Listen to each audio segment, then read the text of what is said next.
Hello kids, welcome back to Avsar academics. Hope you all are doing well.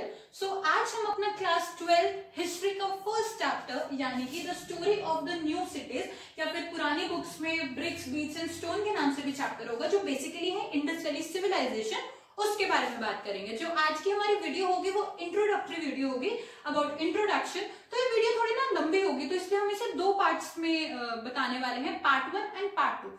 तो हमारा part 1 जो है, जो भी आप देखेंगे, उसमें हम बताएंगे सबसे पहले सिविलाइजेशन का कॉन्सेप्ट, डिस्कस करेंगे कुछ एंशिएंट सिविलाइजेशन के बारे में, इंपॉर्टेंट इंडस वैली सिविलाइजेशन जो कि हमारे चैप्टर का नाम ही है। फिर हम ये देखेंगे कि इंडस वैली सिविलाइजेशन ओरिजिनेट कहां से हुई, इसका क्या स्पेसिफिक टाइम पीरियड है और लोगों को कैसे पता चला, कब खोज हुई। बाय 1924 एक ऑफिशियल अनाउंसमेंट करते हैं जॉन मार्शल कि उन्होंने हड़प्पा और मोहनजोदाड़ो जैसी जगहों को जमीन के नीचे से खोद के निकाल लिया। तो पहले पार्ट में आपको हिस्टोरिकल फैक्ट्स, डेट्स के बारे में हम बताएंगे और पार्ट 2 में हम देखेंगे जो हमारा हड़प्पन कल्चर है ये कैसे मैच्योर हड़प्पा, अर्ली हड़प्पा और लेटर हड़प्पा में डिवाइडेड है। अर्ली हड़प्पा और मैच्योर हड़प्पा का डिफरेंशिएशन हम देखेंगे, इनकी इंपॉर्टेंट साइट्स देखेंगे और देखेंगे इनमें जो कॉमन था यानी कि जो इनकी सबसिस्टेंस स्ट्रेटजीज थी, वो अपनी रोजमर्रा की जिंदगी के लिए, खाना के लिए क्या क्या किस किस चीजों पर डिपेंडेंट होते थे, कैसे हमारे आर्टिफैक्ट्स ने हमारी हेल्प की, इनके डाइटरी प्रैक्टिसेस को खोजने के लिए और इनकी फार्मिंग प्रैक्टिसेस को खोजने के लिए। सो होप आपको दोनों वीडियोस पसंद आए। स्टार्ट करते हैं। बेसिकली इसमें बताया गया है, इसमें हम पढ़ेंगे हमारे Indus valley civilisation and Harappan civilisation, जो आपने 6th और 7th क्लास की हिस्ट्री की बुक में पढ़ी होगी, बट आई नो किसी को याद नहीं होगी, तो हम दोबारा उस चीज को इन डेप्थ में पढ़ने वाले हैं। तो जैसे कि आपके चैप्टर का नाम है the story of the new cities, तो जब हम सिटीज सुनते हैं, सिटीज से हमारे दिमाग में सबसे पहली चीज क्या क्लिक होती है? सिटीज से क्लिक होता है लोग। अब जहां लोग हैं वहां एक सोसाइटी होगी, वहां समाज होगा। तो आज हम ऐसे ही अपने जैसे एक समाज के बारे में पढ़ने वाले हैं, इंडिया के। ठीक है, अब जो लोग बोलते हैं कि इंडिया डेवलप नहीं है, बहुत पिछड़ा हुआ है, बहुत ही ज्यादा पिछड़ा हुआ as compare to other countries, so जो हम आज पढ़ेंगे ये टॉपिक इंडस वैली सिविलाइजेशन पढ़ने के बाद आप लोगों को पता चलेगा कि जितने एडवांस हम थे उस टाइम पे, इतने हजारों साल पहले की ये बात है, जितने एडवांस हम थे, जितनी एडवांस हमारी सभ्यता थी, जितनी एडवांस हमारी सिविलाइजेशन थी, उतनी पूरे वर्ल्ड में किसी की भी नहीं थी। अब बात उठ के आई है एडवांस सिविलाइजेशन, सभ्यता की। तो सबसे पहली चीज, व्हाट इज सिविलाइजेशन? सिविलाइजेशन क्या होती है? देखो, सिविलाइजेशन का मतलब है बेसिकली लोगों की बसावट, जहां आके लोग बसे, उनकी एक कल्चर डेवलप हुआ, उनकी एक सोसाइटी डेवलप हुई, उन्होंने नई टेक्नोलॉजी का आविष्कार किया, ठीक है, उनका अपना रहना सहना हुआ, कुछ उन्होंने नई नई खोज की, और वो कैसे अर्बनाइजेशन की टुवर्ड्स, मतलब कैसे टाउन सिटीज के टुवर्ड्स जाना शुरू हुए। अगर हम बात करें हमारी एंशिएंट सिविलाइजेशंस की, तो आपने बहुत सारे नाम सुने होंगे, Chinese civilisation, Mesopotamian civilisation, Roman civilisation और इजिप्शियन सिविलाइजेशन। ठीक है, तो नाम से पता चल रहा है चाइनीज सिविलाइजेशन, चाइना की बात, मेसोपोटामियन सिविलाइजेशन, मेसोपोटामिया की बात। अगर हम इंडिया की बात करें तो इंडिया के कॉन्टेक्स्ट में, अब उस टाइम का इंडिया, ये पार्टीशन से पहले की बात है, अब आज तो ये जो हमारी इंडस वैली सिविलाइजेशन है, ये इंडस वैली जो है हमारी पाकिस्तान रीजन में है। सो इंडिया की जो सिविलाइजेशन, हम पुराने कॉन्टेक्स्ट में बात कर रहे हैं, इंडस वैली सिविलाइजेशन, जो कि इंडस जो रिवर है, जो कि पाकिस्तान की मोस्ट इंपॉर्टेंट रिवर है आज के टाइम के पाकिस्तान की, उस दौर के हिंदुस्तान की। ठीक है, तो ये जो सिविलाइजेशन है ये हमारी इंडस रिवर के बेसिन्स में जहां लोग आके बसे। अब देखो स्क्रीन पे आपको एक मैप नजर आ रहा होगा, इस मैप में north western region of south Asia के, यानी कि इंडिया, पाकिस्तान, अफगानिस्तान, आज के इंडिया, पाकिस्तान, अफगानिस्तान, उस टाइम पे तो सब भारत ही था। तो जिन जिन रिवर रीजन से हमारी इंडस वैली निकल रही है, ठीक है, उन रीजन के आसपास जब लोग आके बसे, उनकी बसावट हुई, उनकी कैसे अपनी सोसाइटी डेवलप हुई, तो वही है हमारी इंडस वैली सिविलाइजेशन, जिसके बारे में हम बात करेंगे। अब देखो, इंडस वैली सिविलाइजेशन का अगर हम एक प्रॉपर टाइम पीरियड की बात करें जो हमें कार्बन डेटिंग मेथड से मिली है, तो वो है 2600 BCE टू 1900 BCE। BCE मतलब before common era, Jesus Christ के बर्थ से भी पहले। अब इतनी पुरानी बात है, 2600 साल पहले, जीसस क्राइस्ट के बर्थ से भी पहले, तो इतने पुराने समय के पास हमें कैसे पता चल रही है? क्या अब तक इतने पुराने लोग जिंदा हैं जो हमें बातें बता रहे हैं? नहीं, हमें पता चलती है पुरानी चीजें कुछ आर्कियोलॉजिकल एविडेंसेस के थ्रू, यानी कि पुरातत्व अवशेष के थ्रू। अब कौन पढ़ते हैं इन चीजों को? जो हमारे आर्कियोलॉजिस्ट होते हैं। आर्कियोलॉजिस्ट कौन होते हैं? Archaeologist are the person who study the archaeological evidences, who study the human history through this evidences. अब इंडस वैली के बारे में हम आर्कियोलॉजिकल एविडेंसेस मिले हैं जो हमें इतनी पुराने टाइम की सिविलाइजेशन के बारे में बता रहे हैं। तो एक प्रॉपर स्टोरी है जो भी हम आगे डिस्कस करेंगे। कुछ लोग सोचते हैं हिस्ट्री बहुत बोरिंग है, तो बोरिंग नहीं है। इट्स जस्ट सारी स्टोरीज है, स्टोरीज को समझते जाना है, आपस में थ्रेड की तरह लिंक करते जाना है। हाँ जी, तो अब बात करते हैं कि कैसे आर्कियोलॉजिकल जो फाइंडिंग्स थी, कैसे इंडस वैली सिविलाइजेशन के कॉन्टेक्स्ट में हमें वो चीजें मिली और कौन था, किसने शुरुआत की, मतलब लोगों को पता कैसे चला कि हाँ हड़प्पा, मोहनजोदाड़ो, इंडस वैली सिविलाइजेशन ऐसे नाम की भी कुछ चीजें हैं। तो देखो बात शुरू होती है हमारी 1826 में, जब चार्ल्स मैसन नाम के एक आदमी थे। उन्होंने देखा कि हड़प्पा आपका एक गांव है आज के पाकिस्तान में और उस दौर के हिंदुस्तान में, ठीक है। हड़प्पा एक गांव है, तो हड़प्पा के आसपास ना उन्हें एक बहुत अटपटी सी चीज नजर आई। वो चीज क्या कि वहां के लोग ना जमीन के नीचे से ईंटें निकाल के लेकर आ रहे हैं और अपने घर बना रहे हैं। वो कहीं से खरीद नहीं रहे हैं ईंटें, कहीं से भी नीचे से जमीन से मिट्टी से ईंटें निकाल के लेकर आ रहे हैं और अपने घर बना रहे हैं। तो उनको ना लगा कि हाँ समथिंग इज फिशी है, कुछ अटपटी बात है, लेकिन इस बात को इतना ध्यान नहीं दिया गया, इस बात को इग्नोर कर दिया। फिर 1853 से 1856 के बीच में ये वो दौर है जब हमारे भारत में रेलवे ट्रैक्स डलने की शुरुआत हुई और हमारी इंडिया की पहली ट्रेन जो कि बॉम्बे से थाने चली, जिसने 34 किलोमीटर का डिस्टेंस कवर किया, ठीक है। ये उस दौर की बात है। तो उसी दौर में लाहौर से लेके कराची, आज के दौर की बात करें तो हम ये पाकिस्तान में दोनों जगह, लाहौर से लेके कराची तक रेलवे ट्रैक्स चलने का काम चल रहा था। और इस काम को कनिंघम नाम के एक आदमी थे जिनके अंडर ये काम हो रहा था, और उनके साथ में हमारे ब्रंटन ब्रदर्स यानी कि ब्रंटन बंधु। तो उन लोगों ने भी ये चीज नोटिस किया। ऑब्वियसली रेलवे ट्रैक डल रहे हैं तो खुदाई तो हो रही होगी, ठीक है। जब उन्होंने खुदाई की, देखा, तो उन्होंने देखा कि नीचे से, जमीन के नीचे से ईंटें निकल रही है, कुछ आर्कियोलॉजिकल आर्टिफैक्ट्स निकल रहे हैं, पॉटरी निकल रही है, ऑर्नामेंट्स निकल रहे हैं, बीड्स निकल रहे हैं, स्टोन्स निकल रहे हैं। अब चलो एक आधी चीज निकले समझ में आता है, लेकिन इतनी, मतलब आप बोलो ना, इतनी सिग्निफिकेंट और इतनी सुंदर सुंदर ऐसी चीजें निकल के आ रही थी कि लग रहा था कि ऐसा लगता है कि नीचे कोई बसा हुआ है, कोई शहर बसा हुआ है नीचे, ठीक है। तो इन लोगों ने वो चीज देखी, बट दोबारा इस चीज को इग्नोर कर दिया, इस चीज पे इतना ध्यान नहीं दिया गया, ठीक है। अब 1921 ये वो टाइम पीरियड है जब हमारा हड़प्पा लोगों के सामने आया, क्योंकि 1921 में एक बहुत ही लार्ज स्केल पे हड़प्पा पे एक्सकवेशन की शुरुआत हुई, वहां पे खुदाई करना चालू किया गया। और ये खुदाई इतने बड़े उस पे हो रही थी कि लोगों को वहां आना जाना बंद कर दिया गया। गवर्नमेंट ने वो पूरा एरिया सील कर दिया गया और वहां की खुदाई की। और आपको जान के बहुत शौक लगेगा कि खुदाई की तो थोड़ी सी ही खुदाई करते ही नीचे से पूरा शहर निकलने लग गया, पूरा एक स्ट्रक्चर निकलने लग गया। अब गवर्नमेंट को और वहां के लोगों को ये बात बहुत अटपटी लगी। उन्होंने और खुदाई की, आसपास के एरिया में खुदाई की, और खुदाई करते करते करते करते आसपास ऐसे बहुत से शहर उभर कर आए। तो देखो हमने पहले बात की थी कि इंडस वैली सिविलाइजेशन को हड़प्पन सिविलाइजेशन भी बोलते हैं। हड़प्पन सिविलाइजेशन इसलिए बोलते हैं क्योंकि हड़प्पा हमारा पहला एक्सकवेटेड गांव था वहां का, ठीक है। पहली एक्सकवेशन हड़प्पा से ही शुरू हुई थी, किसके अंडर? दयाराम साहनी जी के अंडर। यही थे जिन्होंने इस काम की शुरुआत की, तो इसलिए इसको हड़प्पन सिविलाइजेशन भी बोला जाता है।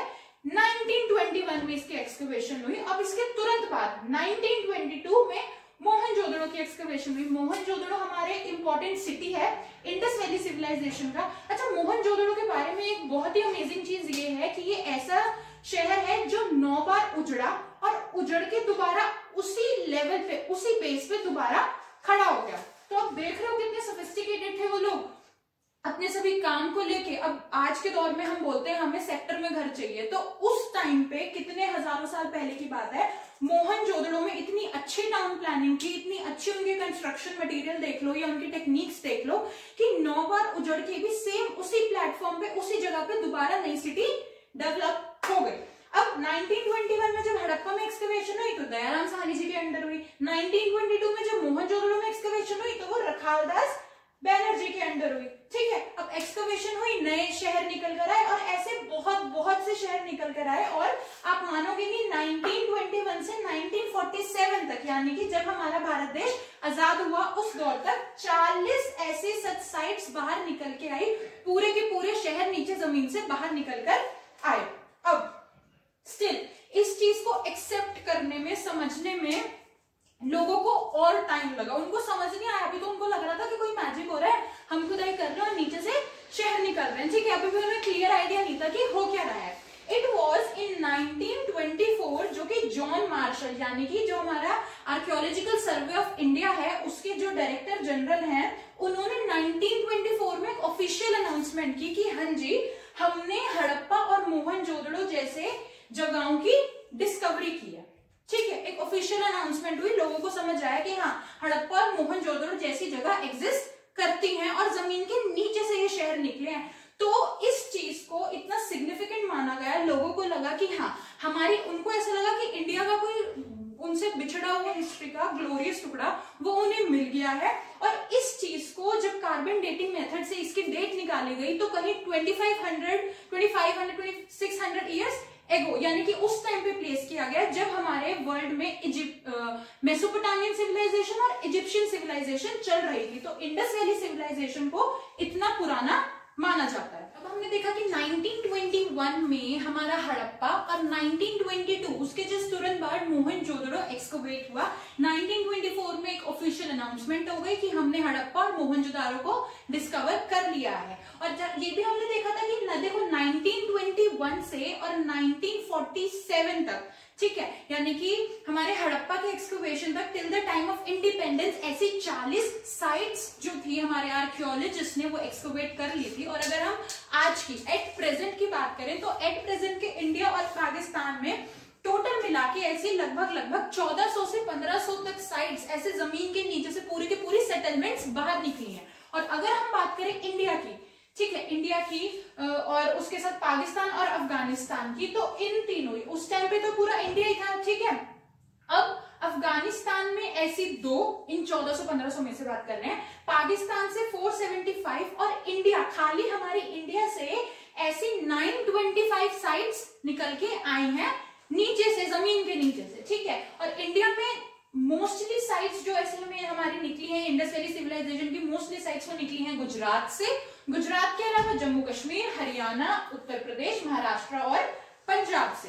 अच्छा, अब देखो अब इसे इंडस वैली सिविलाइजेशन जब हमने एक्सकवेशन की तो जिन जिन एरिया से ये हमारे इंडस वैली के आसपास एक्सकवेशन के दौरान जो साइट्स निकली, मोस्टली साइट जब हमने स्टार्टिंग में एक्सकवेशन की तो इंडस वैली के आसपास से निकली, तो इसलिए इसे बोल दिया गया कि इंडस वैली सिविलाइजेशन, ठीक है। लेकिन जब बाद में एक्सकवेशन हुई तो ये है हमारी गंगा रिवर और एक जो इनके बीच में से जा रही है ये है हमारी सरस्वती रिवर, जो कि अब तो है नहीं। और कई इंडियन ज्योग्राफी की बुक्स ये भी दिखाती है कि सरस्वती नदी अब एग्जिस्ट ही नहीं करती। तो जब बाद में एक्सकवेशन हुई तो इससे भी ज्यादा निकल के जो हमारी साइट्स थी वो सरस्वती रिवर के हम बोल सकते हैं कि आसपास से निकली। तो कुछ लोगों ने बोला कि इसे इंडस वैली सिविलाइजेशन ना बोल के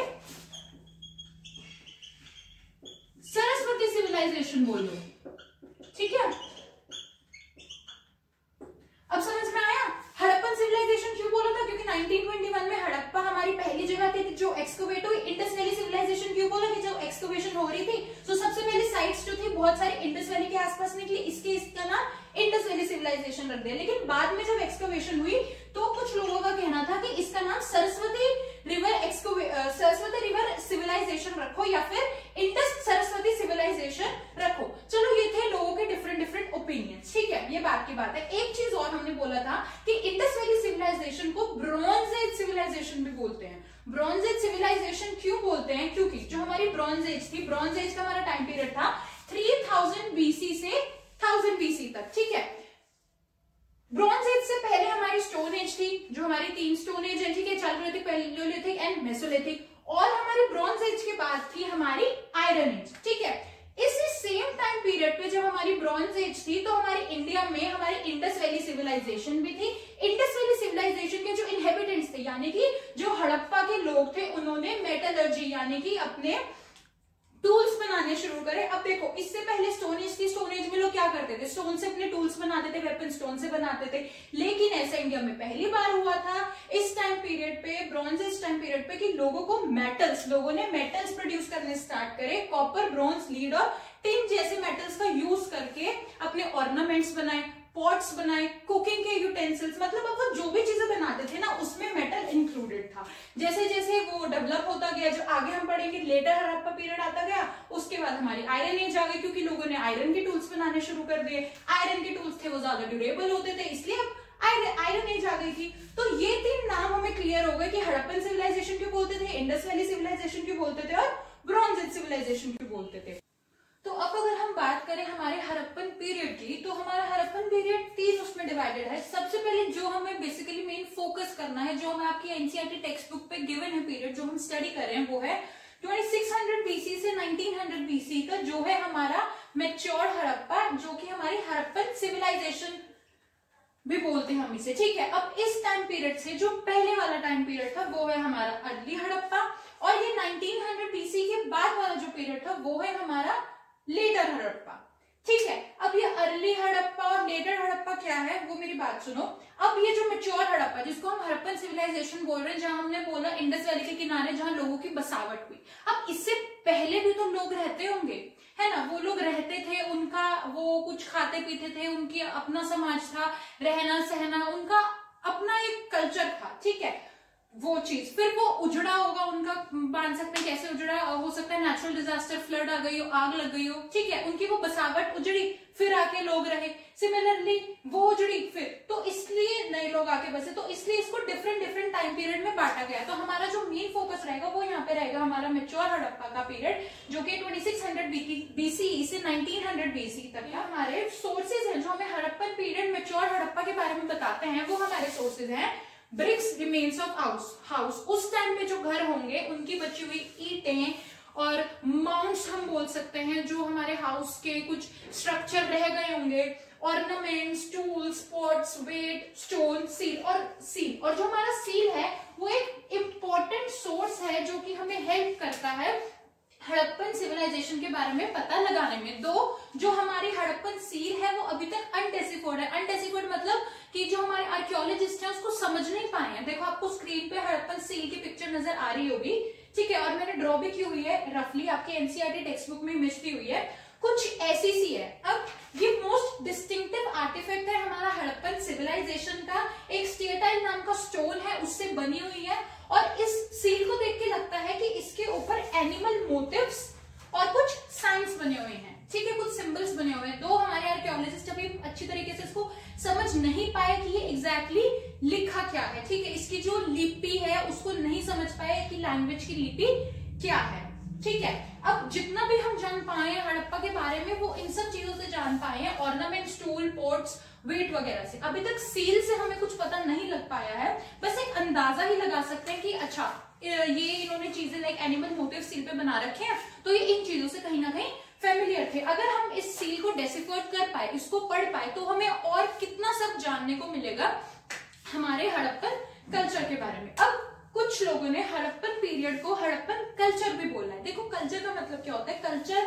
अगर हम आर्कियोलॉजिस्ट की टर्म के अकॉर्डिंग देखें तो आर्कियोलॉजिस्ट के अकॉर्डिंग एक स्पेसिफिक टाइम पीरियड, एक स्पेसिफिक ज्योग्राफिकल लोकेशन पे जब उनको एक साथ बहुत सारे ऑब्जेक्ट्स मिलते हैं जिनका जो उनका तरीका है बनने का या जो उनका स्टाइल है वो डिस्टिंक्टिव होता है, तो उसको उन लोगों ने कल्चर की तरह डिफाइन किया। फॉर एग्जाम्पल अब जैसे हमने बात की अर्ली हड़प्पा की, ये मैच्योर हड़प्पा था, इससे पहले भी उस सेम जगह पे कुछ लोग रहे होंगे। अब ये लोग रहे होंगे तो कुछ खाते होंगे, पीते होंगे, अब अपने ऑक्यूपेशन के लिए, रोजगार के लिए पुराने जमाने के लोग क्या करते थे, पॉटरी करते थे, ठीक है। तो ये लोग कुछ ना कुछ आर्टिफैक्ट्स बनाते होंगे, कुछ टूल्स बनाते होंगे, ठीक है।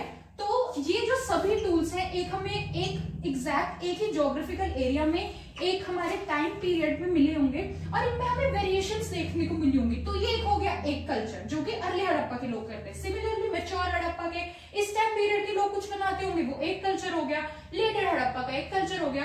तो यही है कल्चर का टर्म। कुछ लोग हड़प्पन पीरियड, हड़प्पन सिविलाइजेशन को हड़प्पन कल्चर भी बोलते हैं। अगर हम बात करते हैं हमारे हड़प्पन कल्चर की बाउंड्रीज की, ये कल्चर कहां से कहां तक फैला हुआ है, तो सबसे पहले हमारा नॉर्थ में है कश्मीर में मांडा से लेके अगर साउथ में बात करें तो महाराष्ट्र में दायमाबाद, ईस्ट की बात करें तो ईस्ट में यूपी के आलमगीरपुर से लेके वेस्ट के बलूचिस्तान यानी कि पाकिस्तान ऑक्यूपाइड कश्मीर में जो बलूचिस्तान है, जो गुहार लगाता है कि मुझे अलग करो अलग करो अलग करो, लेकिन कोई उसके सुनता नहीं है, वहां पे सुतका गैंगदौर नाम की एक जगह है।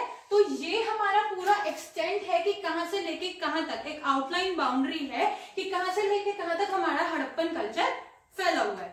So this was the first part of our video for the introduction of Indus Valley Civilization. Hope आप लोगों को पसंद आया हो. एंड जो हमारा नेक्स्ट पार्ट आएगा इंडस वैली सिविलाइजेशन का, वो आपको प्लेलिस्ट क्लास 12th हिस्ट्री में मिल जाएगा, जिसमें हम डिस्कस करेंगे early Harappan culture and mature Harappan culture के डिफरेंसेस, उनके फीचर्स एंड उनके कॉमन सबसिस्टेंस स्ट्रैटेजीज और उनकी agricultural practices, techniques and tools. Thanks for watching. Please हमारी वीडियो को लाइक करो, अपने फ्रेंड्स के साथ शेयर करो and do not forget to subscribe our channel. Thank you.